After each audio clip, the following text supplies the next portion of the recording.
Hi friends, welcome back. So ನಾನಿವತ್ತು Kanakapura ರೋಡಲ್ಲಿರುವಂಥ Vasu hotel ಹತ್ರ ಇದ್ದೀನಿ. ಈ ಹೋಟ್ಲಿಗೆ ಒಂದು ಸುಮಾರು 100 ವರ್ಷದ ಇತಿಹಾಸ ಇದೆ. ಸೊ ಇಲ್ಲೇನಂದರೆ ಇಲ್ಲಿ ಸ್ಪೆಷಲ್ ಬಂದು ಮಸಾಲೆ ದೋಸೆ ಮತ್ತು ಇಡ್ಲಿ ಮತ್ತು ಇನ್ನೂ ಫಾಸ್ಟ್ ಫುಡ್ಸ್ ತುಂಬ ಸಿಗುತ್ತೆ. ಸೊ ಒಳಗೆ ಯಾವ ರೀತಿ ನಮಗೆ ಐಟಮ್ ಸಿಗುತ್ತೆ, ಸೊ ಬೇರೆ ಯಾವ ಫುಡ್ಸ್ ಇದೆ ಒಳಗೆ ನೋಡ್ಕೊಬರೋಣ ಬನ್ನಿ. ಸೊ ಇದೇ ಒಂದು ವಾಸು ಹೋಟ್ಲ್ ಅನ್ನೋದು. ಸೊ ಬನ್ನಿ ಒಳಗೆ ಹೋಗೋಣ.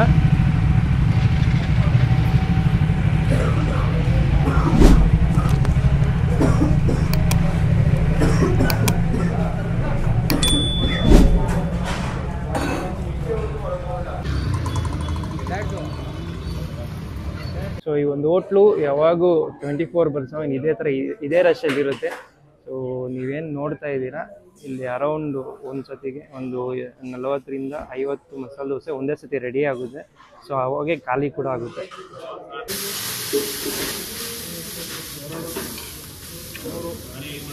ಸೊ ನಾನು ಮಸಾಲೆ ದೋಸೆ ಮತ್ತು ವಡೆ ತೊಗೊಂಡಿದ್ದೀನಿ. ಸೊ ನೀವು ನೋಡ್ತಾ ಇರ್ಬೋದು ಮಸಾಲೆ ದೋಸೆ ಎಷ್ಟು ಕ್ರಿಸ್ಪಿಯಾಗಿದೆ. ಸೊ ಮತ್ತು ಇದರೊಳಗೆ ಆಲೂಗಡ್ಡೆ ಪಲ್ಯ, ಸೊ ಪ್ರತಿಯೊಂದು ಟೆಕ್ಸ್ಚರು ಮತ್ತು ಆ ಕ್ರಿಸ್ಪಿನೆಸ್ಸು ತುಂಬ ಚೆನ್ನಾಗಿದೆ. ಸೊ ನೀವು ಈ ಕಡೆ ಬಂದಾಗ ಸೊ ಮಿಸ್ ಮಾಡಿದ್ರೆ ವಿಸಿಟ್ ಮಾಡಿ ಈ ಒಂದು ವಾಸು ಹೋಟ್ಲನ್ನ.